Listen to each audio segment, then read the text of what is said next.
Hi students, chemistry with home classes में अमित कुमार आप लोगों का स्वागत करता हूँ फिर से। और देखिएगा, आज हम क्योंकि इससे पहले वाले लेक्चर में हमने देखा है मोलरता और मोलरता के बारे में, क्योंकि हम विलयन की कुछ सांद्रताओं की गणना के बारे में देख रहे हैं, तो उससे रिलेटेड टॉपिक का कैलकुलेशन देखना था कुछ, और कुछ हमने फार्मूले आपको बताए थे, और आज भी आगे कुछ 2-4 फार्मूले हैं उनको भी देखेंगे। और कोशिश रहेगी कि आज पहले हम आपको सारे बेसिक फार्मूले प्रोवाइड करवा दें जो विलयन चैप्टर से रिलेटेड रहते हैं। तो आइए देखते हैं कौन कौन से हैं। तो हमने विलयन टॉपिक में आपको मोलरता और मोलरता के बारे में बता रखा है। आज का टॉपिक हमारा होगा नॉर्मलता।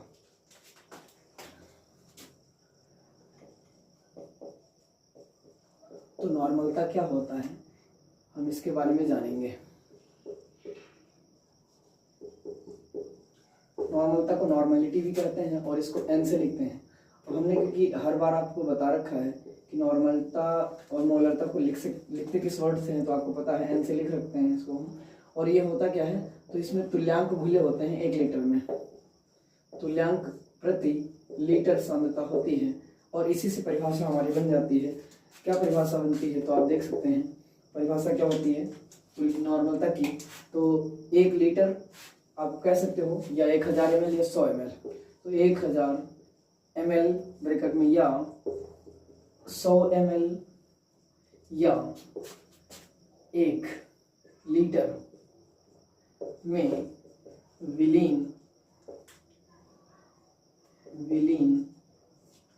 विलेय पदार्थों की मात्रा, विलेय पदार्थों की मात्रा विलयन की नॉर्मलता कहलाती है। तो आपको पता है 100 ml, 1000 ml या 1 लीटर में विलेय के तुल्यांकों की संख्या अर्थात कितने सोल्यूट मोल डिजॉल्व हैं 1 लीटर में, उसको कहते हैं नॉर्मलिटी। तो नॉर्मलिटी का फार्मूला क्या हो जाता है, नॉर्मलता बराबर विलयन की नॉर्मलता बराबर होता है विलयन की नॉर्मलता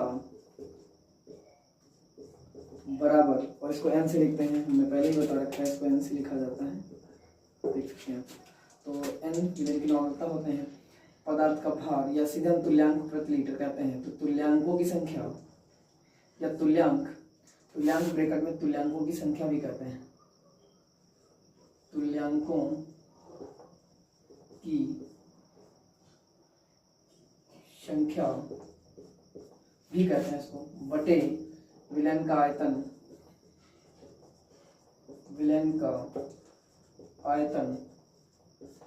लीटर में।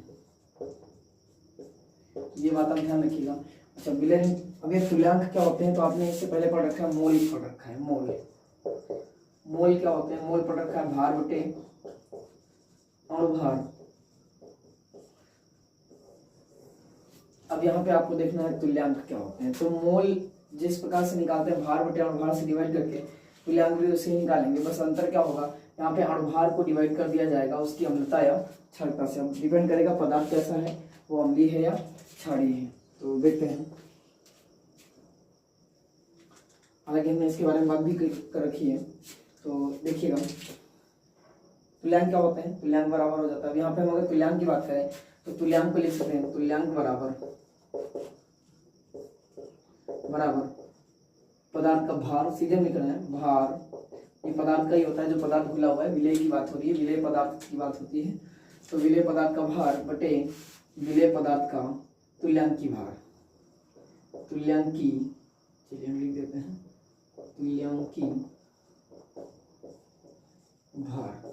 अब बात आती है तुल्यांकी भार क्या होता है, तो आपको तुल्यांकी भार जानना जरूरी है। आप सभी चीजें देखिएगा, तुल्यांकों की संख्या, तुल्यांक क्या होता है, तो भार बटे तुल्यांकी भार होता है। और जबकि तुल्यांकी भार क्या होता है, तो यहाँ पे हम फिर से जानेंगे तुल्यांकी भार बराबर अणुभार। तो मैंने कहा अणुभार को उसकी अम्लता या क्षारकता अर्थात स्मॉल एन से डिवाइड कर देते हैं, तो बराबर बटे अम्लता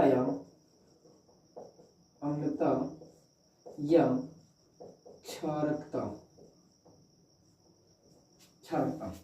तो अब आपको पता होना चाहिए अम्लता या क्षारकता क्या होती है। तो अम्ल की क्षारकता और क्षार की अम्लता होती है। अम्ल H+ में H, अम्ल में H कितने हैं और क्षार में OH की संख्या। अम्लता या क्षारकता क्या है?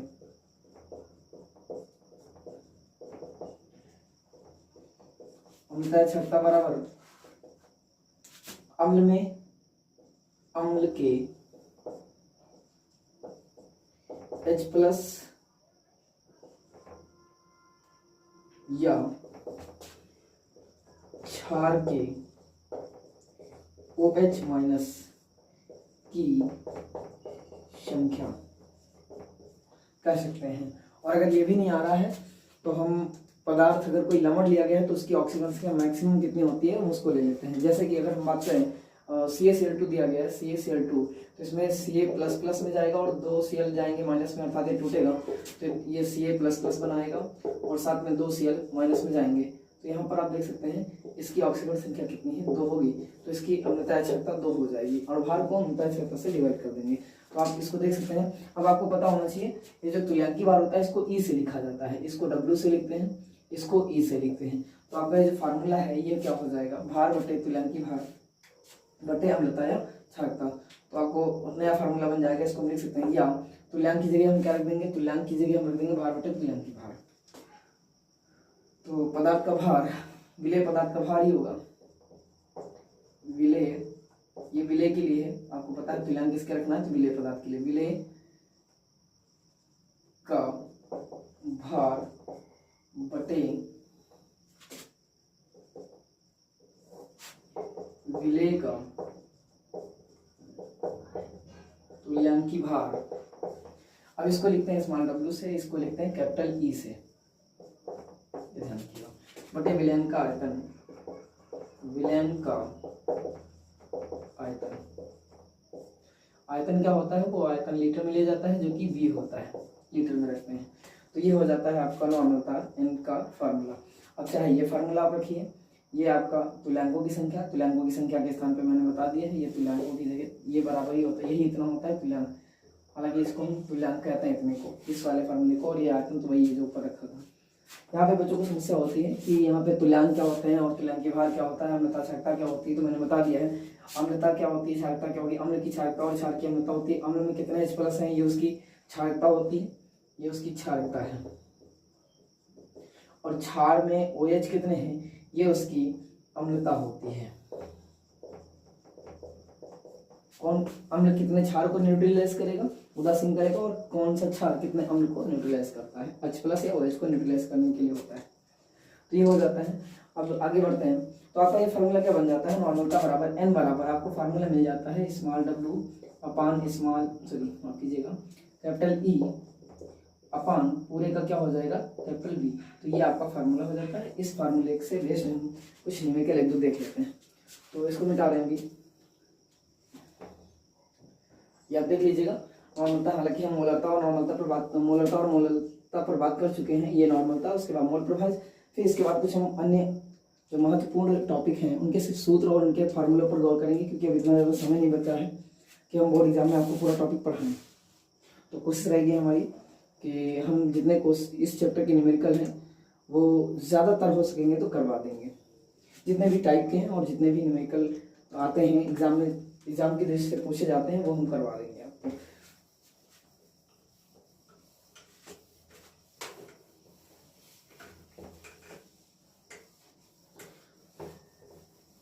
अगर आपको नोट्स बनाना है तो आप वीडियो को रिवाइंड करके या फिर आप पुश करके आप वीडियो को देख सकते हैं और नोट्स अपने कंप्लीट कर सकते हैं। हम अपना फार्मूला अगला देख रहे हैं, तो हमारा फार्मूला है नॉर्मलता बराबर भार बटे तुल्यांकी भार बटे आयतन लीटर में। तो नॉर्मलता बराबर आपको फार्मूला याद है, अभी से हम क्वेश्चन करते हैं।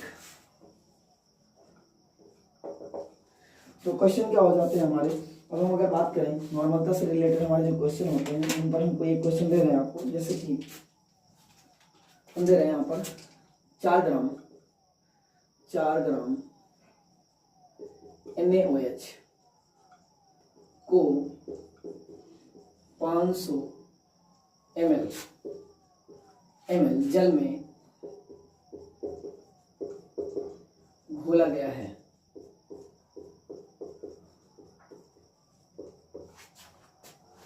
विलेन की या प्राप्त विलेन की नॉर्मलता की गणना कीजिए।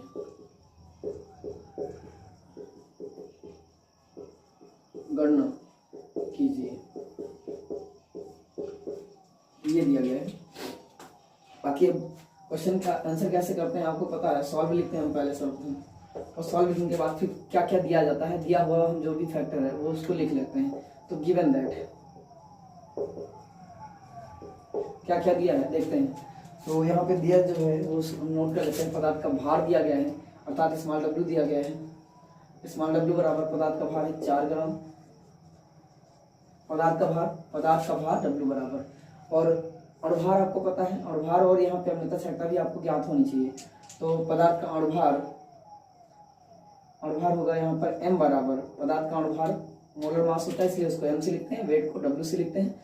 NaOH है तो NaOH के लिए NaOH निकाल के बताते हैं आपको। Na का परमाणु भार अणुभार 23, O का 16 प्लस ऑक्सीजन हाइड्रोजन का 1, तो 16 17 और 23 कितना हो जाएगा, 40 हो जाएगा। अब इसकी बात करते हैं अम्लता और क्षारकता जो कि n से लिखी जाती है। तो यहाँ पे OH आयनों की संख्या स्मॉल n कितना होता है, और n जो होता है अम्लता या क्षारकता होती है। अम्लता, चलिए इसको हम लिख देते हैं इन पर। NaOH की क्या होगी, क्षार है तो इसकी अम्लता होगी, अम्लता बराबर कितने OH हैं आपको दिख रहे हैं, तो इसकी हो जाएगी क्या, 1 हो जाएगी अम्लता। और इसको n से लिखते हैं, इसको n से लिखते हैं। तो हमारा तुल्यांकी भार क्या होता है, E बराबर क्या आ जाएगा, E बराबर आपको पता है अणुभार बटे अम्लता क्षारकता होती है। तो अणुभार बटे अम्लता या क्षारकता अर्थात W/E हो जाएगा। तो इस फार्मूले में अगर रखेंगे तो हमारा कितना आ जाएगा, 40/1 अर्थात 40 ही हमारा E आ जाएगा। तो E का मान आ गया आपके पास। आयतन कितना दे रखा है, V बराबर दे रखा है 500 ml है, तो 500 ml बटे 1000, 1 2 3 जीरो काटेंगे, इसको खिसका लाएंगे 3 अंक आगे, 0.5 लीटर आ गया। तो सबको दिया गया है, आप वैल्यू रख सकते हैं। नॉर्मलता बराबर पदार्थ का भार बटे तुल्यांकी भार बटे आयतन लीटर में। तो नॉर्मलता आपको पता है, पदार्थ की नॉर्मलता मैंने सूत्र आपको बता रखा है, आप सूत्र याद रखिएगा। नॉर्मलता बराबर क्या है, वैल्यू रखी हुई है, आप रख सकते हैं। पदार्थ का भार है 40, अणुभार भी आपका आया है 40, और यहाँ पे पूरे का बटे हम लगा रहे हैं ये है। तो ये हो जाएगा, आयतन कितना दिया है 0.5। इसको जब डिवाइड करेंगे तो ये आ जाएगा 40 भार बटे तुल्यांकी भार, क्योंकि भार भी हमारा 40 आया है और तुल्यांकी भार भी हमारा 40 आया हुआ है। तो इसकी वैल्यू अगर कैलकुलेट करेंगे तो 4 कम 4 40 कम 40 कट जाएगा, ये पूरा 1/1 अर्थात 1/0.5 आएगा, 1/0.5। अब इसको डिवाइड करेंगे तो पॉइंट हटाओगे, अगर आप इधर खिसकाओगे तो ये 0.1 और आगे खिसक जाएगा, ये हो जाएगा 5/10, सॉरी माफ कीजिएगा 10/5, जो कि कट जाएगा, 5 कम 5, 5 दूनी 10, अर्थात हमारी नॉर्मलता जो आएगी 2n आ जाएगी। ये हो जाएगा हमारा आंसर। तो देखा आपने जैसे हमने नॉर्मलता को आपको कैलकुलेट करना बताया है, आप इस तरह से आने कुछ पदार्थ ले सकते हैं, उनकी नॉर्मलता उनके विलयन से निकाल सकते हैं। तो अगला सवाल हमारा हो जाएगा, HCl का दशांश तुल्यांकी भार किसी विलयन के 500 ml में उपस्थित है, विलयन के नॉर्मलता की गणना करनी है। यहाँ पे तुल्यांकी भार इस बार दे दिया गया, दशांश तुल्यांकी भार का मतलब होता है n/10, n/10। आप जानते होंगे दशांश का मान, हालांकि आप देखते हैं यहाँ पे सॉल्व लिखते हैं और आपको पता है गिवन दैट आपको पहले लिखना होता है, गिवन दैट। तो इसमें क्या लिखा हुआ है, HCl का दशांश तुल्यांकी भार, अर्थात हमारी बात क्या भार दिया गया, हमें नहीं पदार्थ नॉर्मलता की गणना करनी है, दशांश तुल्यांकी भार दिया गया है, अर्थात तुल्यांकी भार n/10 दिया ही गया है। आयतन आपको रखना है और तुल्यांकी भार, भार बटे तुल्यांकी भार, हाँ तो आपका सवाल हो जाएगा ये। और इसमें आपको करना क्या है, बस आपको सीधे गुणा करना है और आंसर निकाल लेना है। n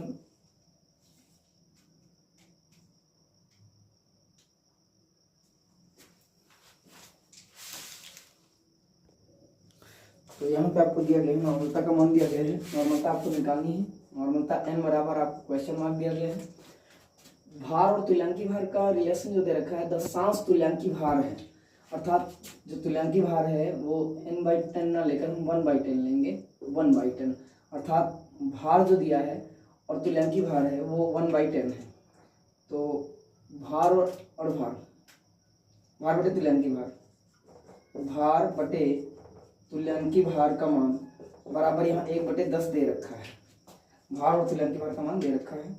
अब आपको करना क्या है, आयतन रखना है आपको, अर्थात ये आपको इतना दे रखा है तो स्मॉल w/e का मान ही पूरा आपको दे रखा है। और यहाँ पर हो जाएगा v बराबर आपको दे रखा है 500 ml। आपके पास फार्मूला है, फार्मूला कौन सा है आप जानते ही हैं। नॉर्मलता बराबर विलयन की नॉर्मलता बराबर n बराबर पदार्थ का भार बटे तुल्यांकी भार बटे आयतन लीटर में। तो आयतन हो जाएगा लीटर में, v हो जाएगा। मान दे रखा है 1/10 ये दे रखा है। और आपको पता है इसको लीटर में बदलना है तो इसको 1000 से डिवाइड कर दीजिए। 1 2 3 0 काटोगे तो यहाँ का 1 2 3 अंक खिसक के आगे आ जाएगा, ये आ जाएगा 0.5 ml हो जाएगा। ये आ जाएगा 1/10 इतना और 0.5 ये आएगा, अर्थात इसको अगर कैलकुलेट करेंगे तो 0.1 आएगा ऊपर बराबर 0.1/0.5। और जब इसको डिवाइड करेंगे तो ये जाएगा, ये इधर खिसकाएंगे, दशमलव से दशमलव सीधे कैंसिल कर देते हैं, दशमलव से दशमलव कैंसिल हो जाएगा, 1/5 आएगा। और इसकी वैल्यू निकालेंगे तो आपको पता है 5 यहाँ रखेंगे, 1 यहाँ 0.0 और 5 2 10, ये कैलकुलेट होकर आ जाएगा। तो ये हो जाएगा बराबर 0.2 n। ये है आपकी नॉर्मलता। तो ये आपकी नॉर्मलता हो जाएगी जो कि आप ऐसे निकाल सकते हैं। तो इस तरह से अब हम देखते हैं, अभी इसके कुछ और न्यूमेरिकल भी होते हैं, नॉर्मलता के संबंध में कुछ और सवाल होते हैं। पहले हम सूत्र देख लेते हैं, उसके बाद फिर आगे बढ़ते हैं।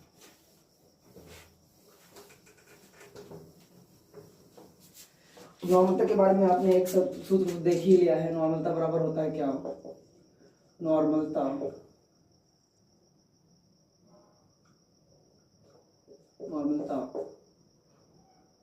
बराबर पदार्थ का भार बटे तुल्यांकी भार बटे आयतन लीटर में। तो ये आप फार्मूला देख चुके हैं। इसके अलावा एक फार्मूला और होता है, अगर दो विलयन भिन्न भिन्न दिए हों तो इसके लिए फार्मूला होता है N1V1 बराबर N2 V2।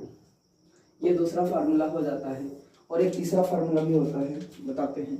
एक नंबर ये हो जाएगा, दूसरा फार्मूला ये हो जाता है, और तीसरा फार्मूला होता है अगर कई विलयन जिसमें तुल्यांक भूले हुए हैं, अलग अलग है, उनका आयतन भी अलग अलग है, तो उनके लिए हम कैसे करते हैं, उसके लिए भी एक फार्मूला है। जैसे N1V1 plus N2V2 plus N3V3 और बटे डॉट डॉट आगे कर देंगे, बटे V1 plus V2 plus V3। अर्थात यहाँ पे तीन आयतन अलग अलग हैं, जिनकी नॉर्मलताएं भी अलग अलग दी गई हैं, N1 N2 N3। और इनके ऊपर जब रखेंगे इनकी वैल्यू तो नॉर्मलता और आयतन का गुणनफल करके ऊपर रख देंगे। और सभी का अलग अलग विलयनों का, मान लो ये एक विलयन हो गया, ये दूसरा विलयन हो गया, और ये वाला जो दिया ये तीसरा विलयन हो गया, तो तीनों विलयनों की कुल नॉर्मलता निकालते हैं इससे। तो कुल नॉर्मलता का सूत्र होता है ये, कुल नॉर्मलता के लिए ये सूत्र यूज करते हैं, आप ध्यान रखिएगा। और एक सूत्र होता है, आप ट्रिक याद रखिएगा चाहे तो, माफ कीजिएगा, नाम बराबर अम्लता क्षारकता। इसको ऐसे लिखते हैं, ना और म बटे में लेते हैं, अर्थात नॉर्मलता बटे मोलरता बराबर होता है अम्लता या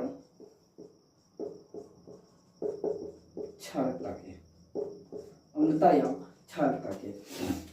अर्थात आपको नॉर्मलता और मोलरता दी गई हो तो क्षारकता पता, अम्लता या क्षारकता पता कर सकते हैं। और अगर क्षारकता और मोलरता दी गई हो तो नॉर्मलता पता कर सकते हैं। और अगर अम्लता और नॉर्मलता दी गई है तो आप मोलरता का पता लगा सकते हैं। तो ये होता है संबंध, नॉर्मलता, मोलरता और अम्लता और क्षारकता में संबंध। तो ये चार चीजें हैं, अम्लता, क्षारकता, मोलरता और नॉर्मलता। इन 3 या 4 कह सकते हैं आप, ये 2 अगर आप अलग अलग लेना तो 2 और 2 ये, तो इन चारों में संबंध क्या होता है आप देख सकते हैं। और अगर 2 विलेन अलग अलग दिए गए हैं, फर्स्ट विलेन ये है और सेकंड विलेन ये है, तो N1 और V1 बराबर होता है हमेशा N2 और V2 के। तो ये इतने फार्मूले आपको नॉर्मलता के मिल सकते हैं। हमने कल मोलरता की भी बात की थी, तो मोलरता के भी ऐसे ही सूत्र होते हैं, उनको भी देख लेते हैं। हालांकि मैंने मोलरता बराबर आपको M से बताया था, क्योंकि मोलरता को M डैश से बताया था, लेकिन यहाँ M डैश नहीं लेना है, मोलरता ले रहे हैं। मोलरता बराबर होता है पदार्थ का भार बटे अणुभार बटे आयतन लीटर में। एक फार्मूला तो मैंने ये आपको बताया था, और उसी से रिलेटेड आपकी ये फार्मूले भी हो जाते हैं। तो जहाँ पर ये पदार्थ की मोलरता सीधे सीधे किसी विलेन के लिए निकालनी होती है, तो ये मोलरता का यूज करते हैं। अगर 2 विलेन अलग अलग दिए गए हों और दोनों की मोलरताएं अलग अलग हों, आयतन भी अलग अलग हो, तो ये होता है M1 V1 बराबर M2 V2। दूसरा फार्मूला ये हो जाता है। और ठीक इसी प्रकार अगर कुल मोलरता किसी विलेन की याद करनी हो और विलेन अगर कई हों, अगर कई विलेन दिए गए हैं, तो ये तो फर्स्ट हो जाएगा, ये सेकंड और ये थर्ड हो जाएगा। अगर कुल मोलरता ज्ञात करनी है इस बार, कुल मोलरता और विलेन अलग अलग पात्रों में अलग अलग दिए गए हों, मान लो मैंने 3 मान लिया, इसमें अलग है, इसमें 5 लीटर है, इसमें 3 लीटर है, इसमें 8 लीटर है, तो इनके लिए कैसे इनकी मोलरता अलग अलग दी गई है, तो उसके लिए कैसे कैलकुलेट करेंगे, तो आप ध्यान दीजिएगा। इसके लिए हो जाएगा कुल मोलरता बराबर M1 V1 plus M2 V2 plus M3 V3 dot dot आगे बढ़ जाएंगे, ये यहाँ 3 कर दीजिएगा, बटे V1 plus V2 plus V3। तो इस सूत्र से आप कुल मोलरता कई विलेनों की निकाल सकते हैं। जब विलेन की मोलरताएं अलग अलग हो, उनको मिक्स कर दिया जाए, अर्थात 3 प्रकार की मोलरता वाले विलेनों को आपस में जब मिला दिया जाए, तीनों अलग अलग हैं, इनका आयतन भी अलग अलग है, इनकी मोलरताएं भी अलग अलग हैं, तो जो नया विलेन मिक्सचर जो बनेगा, उस मिक्सचर के लिए, तो यहाँ पर मिक्सचर की कुल मोलरता हम कह सकते हैं, यानी मिश्रण की। तो आप समझ रहे हैं मिक्सचर जो होगा, मिक्सचर के लिए होता है ये। तो मिक्सचर के लिए अगर आपको मोलरता निकालनी हो, उसमें कई मोलर घुले हों अगर, तो उनके लिए आपको ये फार्मूला लगाना होता है। तो ये हो जाता है मोलरता के लिए। और यहाँ पर इनके अलावा कुछ और फार्मूले हम आपको लिखा दे रहे हैं, वो फार्मूले आप नोट करते चलिएगा। ये फार्मूले आपके एग्जाम की दृष्टि से महत्वपूर्ण हो जाएंगे।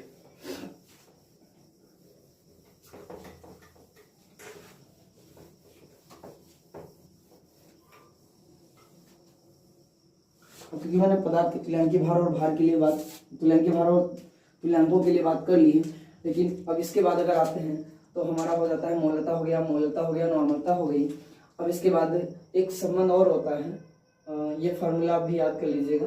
हालांकि हमारे मोलरता, नॉर्मलता और नॉर्मलता के 3 हो गए हैं, चौथे पर बात करें अगर, तो यहाँ पर आता है भार, आयतन और घनत्व में संबंध। तो एक संबंध होता है भार बराबर आयतन गुणे घनत्व।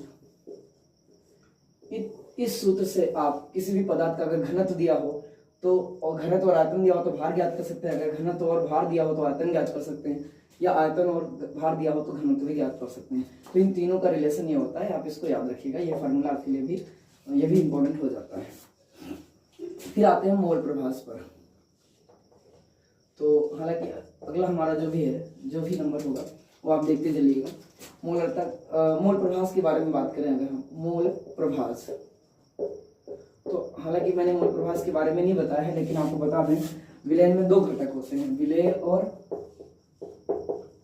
विलायक। इन दोनों घटकों से विलेन बना होता है, इन दोनों को विलेन कहा जाता है,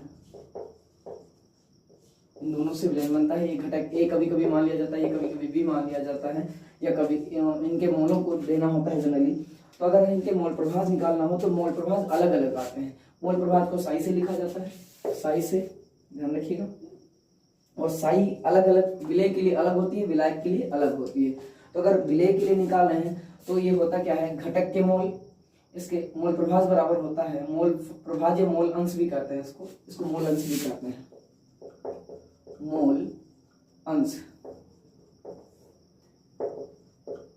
इंग्लिश में इसको मोल फ्रैक्शन कहते हैं, मोल फ्रैक्शन। मोल फ्रैक्शन कैसे निकालते हैं तो आपको पता है। अगर हम अलग अलग निकालें दोनों पदार्थों के लिए तो साई विलेय के लिए क्या होगा और साई विलायक के लिए क्या होगा,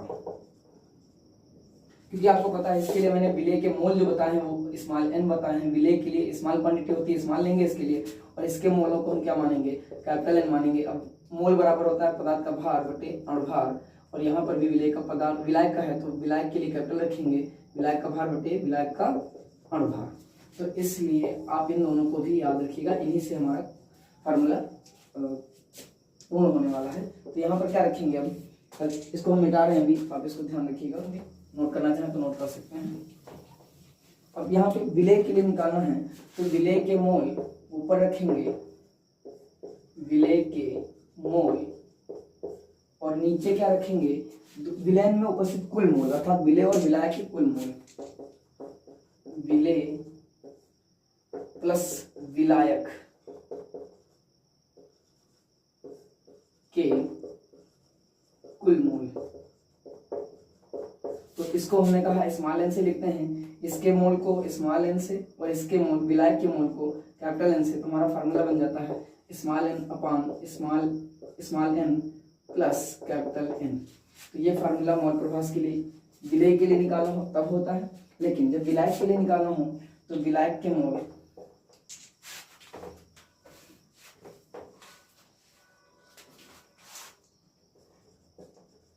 विलायक के मोल अर्थात जिस घटक के निकालने, अगर विलेय के निकालने तो विलेय के ऊपर रखिए, नीचे दोनों का रखना ही पड़ेगा, और अगर विलायक के निकालने तो विलायक के मोल ऊपर रखिए, बाकी नीचे दोनों को रखना है। विलायक के मोल बटे विलेय प्लस विलायक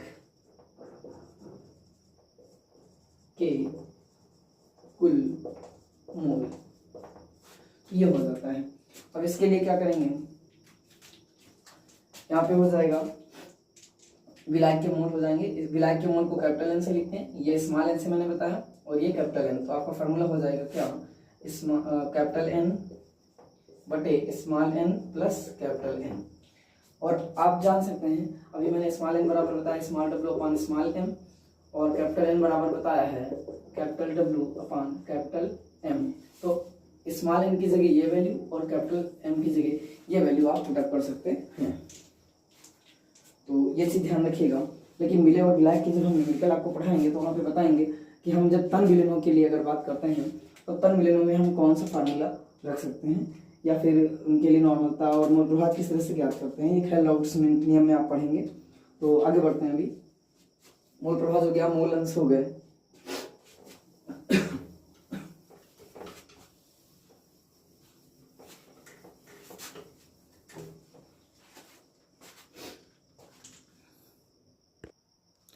तो आइए एक और हम सवाल मोल प्रभास का लगाते हैं, और इसमें मोल प्रभास के बारे में अगर बात करें तो सूत्र एक सवाल है हमारे पास, उसको देखिएगा आप लोग। 72 ग्राम जल में, क्वेश्चन है हमारा, क्वेश्चन क्या है ध्यान दीजिएगा। 72 ग्राम 72 ग्राम वाटर है जल में, 72 ग्राम जल तथा इसमें दिया गया है 92 ग्राम एथिल अल्कोहल तथा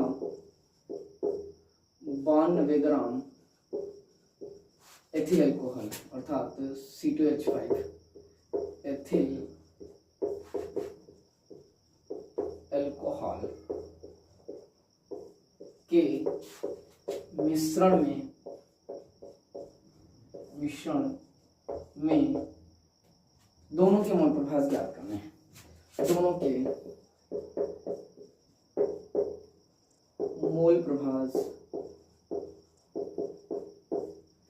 की गणना कीजिए।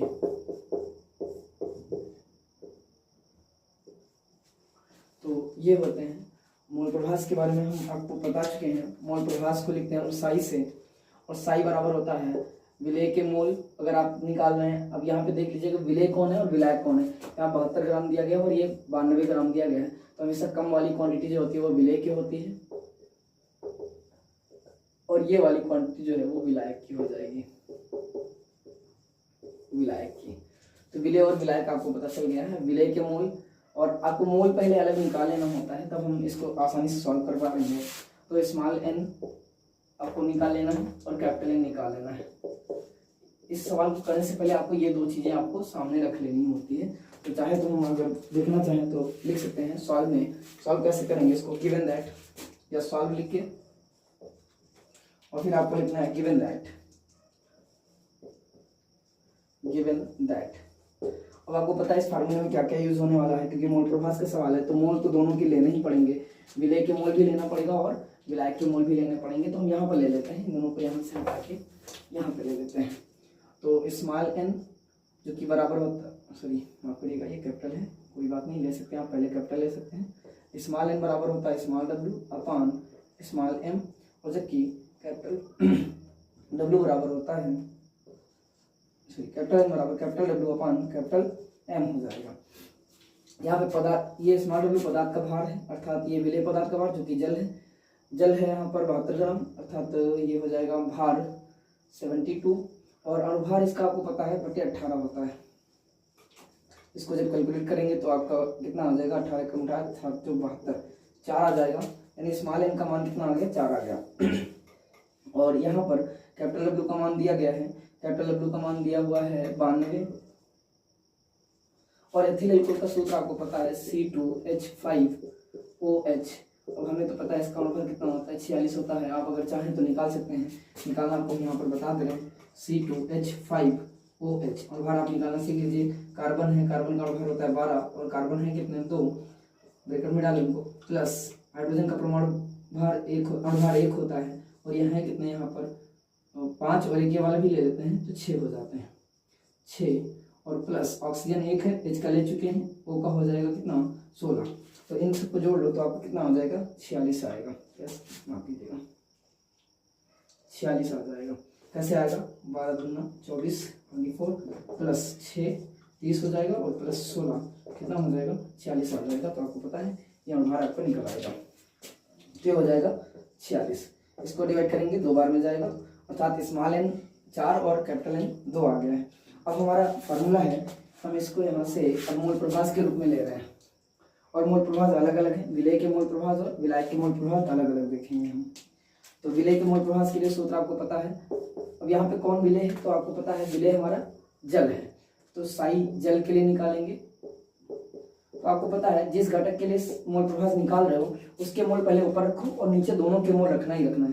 अर्थात ये जल के लिए है, और जल का मोल कितना आया हुआ है, स्मॉल n है, स्मॉल n कितना आया है, 4 आया हुआ है। ये जल के लिए है, जल के मोल, जल के मोल, और ये है एथिल अल्कोहल अर्थात C2H5OH के मोल, ये और ये वाला ये। तो ध्यान रखिएगा, यहाँ पर हमें रखना है स्मॉल n, अर्थात स्मॉल n क्या होता है, और स्मॉल n प्लस नीचे कैपिटल N दोनों रखने हैं। तो इतना करना है। और इसकी वैल्यू रखेंगे अगर आप, तो यहाँ पे स्मॉल n का मान 4 आया हुआ है, अर्थात 4 नीचे क्या हो गया, 4 प्लस 2 अर्थात 6। तो इसको जब डिवाइड करेंगे आप तो 4/6 आएगा। इसको डिवाइड कर सकते हैं 6, 4 यहाँ रखिए, पॉइंट लगाइए, 0 बढ़ाइए, 6 छक्के 36, 4 बचेगा, 6 छक्के 36 फिर से आ जाएगा, अर्थात यही वैल्यू आएगी बार बार आपकी 36, तो 6 आएगा। इसको हम 6.6 से 7 रख सकते हैं, तो 0.667 आएगा, 0.667 आ जाएगा। लास्ट की वैल्यू 6 होगी, 4 बार 6 आएगा, तो एक बार हम आगे बढ़ा देंगे साथ। इस वाले में 6 के स्थान आगे पीछे भी 6, यहाँ भी 6, तो 7 कर देंगे। अगला हो जाएगा हमारा, ये इतना आ गया। और साई अगर हम जल यहाँ पे निकालें C2H5 के लिए, C2H5OH के लिए, तो ये हो जाएगा capital N upon small n plus capital N। ये स्मॉल n का मान कितना दिया है, 2/2 प्लस 4, अर्थात 4 प्लस 2। तो यहाँ पे 4 आपका क्या होगा, विलायक का होगा, सॉरी विलेय का होगा, और 2 जो है वो विलायक का है, यहाँ भी विलायक का है। तो विलायक के मोल बटे विलायक प्लस विलेय के मोल, ये हो जाएगा आपका 2/6। इसको कैलकुलेट करेंगे तो आपका आएगा कितना, देख लेते हैं, 6 यहाँ 2 रखते हैं, दशमलव लगाओ, 6 त्रिक 18, 2 बचेगा, 6 त्रिक की 0, आप दशमलव लगाने के 3 अंक तक आप 0 उतार सकते हैं, तो 6 त्रिक 18 फिर से हो जाएगा, तो बचेगा, फिर से अगर यही करेंगे तो यही आएगा, अर्थात इसको 0.33 ले सकते हैं। तो ये आ जाएगा हमारा 0.333। और दोनों को जब वो ऐड करते हैं अर्थात साई विलेय मूल प्रभाव किसके, विलेय के, प्लस साई विलायक, तो इसका योग एक आना चाहिए जो जेड माना जाता है हमेशा। और ये जो होते हैं इन दोनों को योग करेंगे आप, ये विलायक का मूल प्रभाव है और ये वाला विलेय का मूल प्रभाव है, दोनों को जोड़ेंगे तो आपका एब्सोल्युटली एक ही आएगा। तो ये हो जाता है मूल प्रभाव का सवाल। आगे बढ़ते हैं, इस सवाल को हम मिटा रहे हैं अभी। और अब आपके मैंने कुछ सूत्र जो है वो आपके सामने प्रस्तुत कर दिए हैं। हालांकि आप अगर इन सूत्रों के माध्यम से सवाल लगाना चाहते हैं तो लगा सकते हैं, लेकिन हम आपको यहाँ पे कुछ न्यूमेरिकल प्रोवाइड करवाने वाले हैं। और हालांकि अभी तो ये बेस ही चला है, अभी बेसिक ही लेके चल रहे हैं, कुछ इसके न्यूमेरिकल आते रहते हैं और उन न्यूमेरिकल्स को हम कैलकुलेट करने की कोशिश करेंगे ताकि हमारे एग्जाम में अगर इनसे रिलेटेड, सांख्यिकीयों से रिलेटेड कोई सवाल आ रहा है तो उसको हम आसानी से सॉल्व कर सकें। तो यहाँ पे हम कुछ सवाल आपको और अब देने वाले हैं। इसमें मोलरता, नॉर्मलता और मोल प्रभाव से रिलेटेड हो सकते हैं। हालांकि इनके कुछ सवाल और भी आपको डिफरेंट टाइप के हम करवा देंगे। अभी इसके बाद एक हमारा सवाल और होगा जिसमें दिया गया है 10 ग्राम कास्टिक सोडा दिया गया है और इसको 500 ग्राम जल में घोला गया है। 10 ग्राम, देखिएगा क्वेश्चन, 10 ग्राम कास्टिक सोडा, कास्टिक सोडा, तो आपको पता है कास्टिक सोडा क्या होता है, NaOH होता है। कास्टिक सोडा 500 ग्राम जल में घोला गया है। जल की क्वांटिटी कितनी दी गई है, सोडा है जो 500 ग्राम जल में घोला गया है, 500 ग्राम। अब यहाँ भी विलायक भी ग्राम है और विलेय भी ग्राम है, तो आप जाहिर सी बात है मोलरता ही आपसे पूछेगा, क्योंकि ग्राम या किलोग्राम में मोलरता देता है। अगर ऐसा नहीं है तो घनत्व देगा। अगर मोलरता नहीं ज्ञात करनी है, मोलरता ज्ञात करनी है, तो मोलरता के लिए आपको पता है, मैंने एक फार्मूला बताया है, भार बराबर आयतन गुणे घनत्व, भार बराबर आयतन गुणे घनत्व। तो इस चीज को आप याद रखिएगा, ये फार्मूला भी आप लोगों के लिए इंपॉर्टेंट होगा। अगर भार नहीं दिया है और आयतन दिया होता तो मोलरता निकालते। अगर भार दिया लेकिन फिर भी घनत्व दिया है साथ में, तो हो सकता है आपसे आयतन भी निकालने के लिए पूछा था, मोलरता या मोलरता दोनों पूछ सकता है। देखिएगा यहाँ पे दिया गया 10 ग्राम कास्टिक सोडा है NaOH, इसको 500 ग्राम जल में घोला गया है तो प्राप्त विलयन की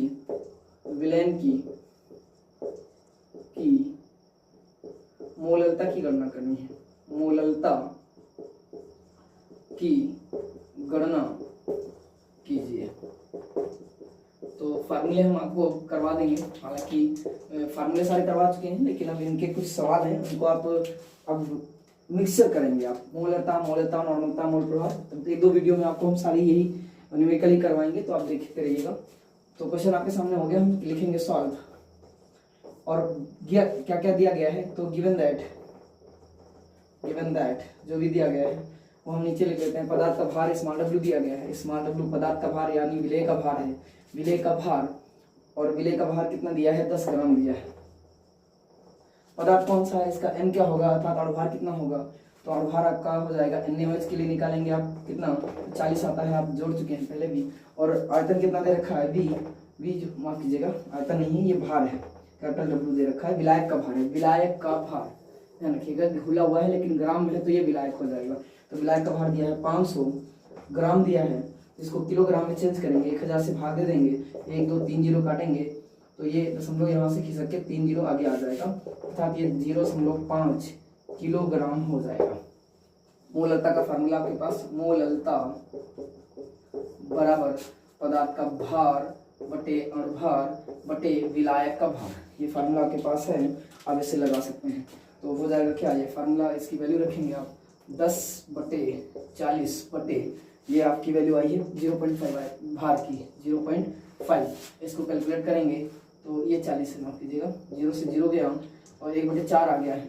1/4 को आप कैलकुलेट कर सकते हैं कैसे, ऐसे ये पॉइंट लगाइएगा, 0 बढ़ाइएगा और 4 दूनी 8, 4 का 2 बार में डिवाइड करेंगे 8 आ जाएगा, 2 बचेगा पॉइंट आप एक और ले सकते हैं, 4 पंचे 20, तो ये आ जाएगा 0.25 अपान क्या है 0.5, 0 लगा सकते हैं, पॉइंट से पॉइंट कैंसिल करिएगा, क्या हो जाएगा 25/50 डिवाइड हो जाएगा, तो ये एक बार में, ये 2 बार में, अर्थात 1/2 वैल्यू आ रही है इसकी, और ये आएगी 0.5 मोलल या मोल प्रति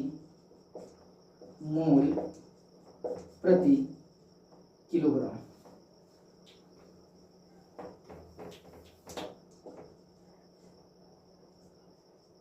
ये हो जाएगा, तो आपका आंसर आ गया कितना 0.4 मोल प्रति किलोग्राम।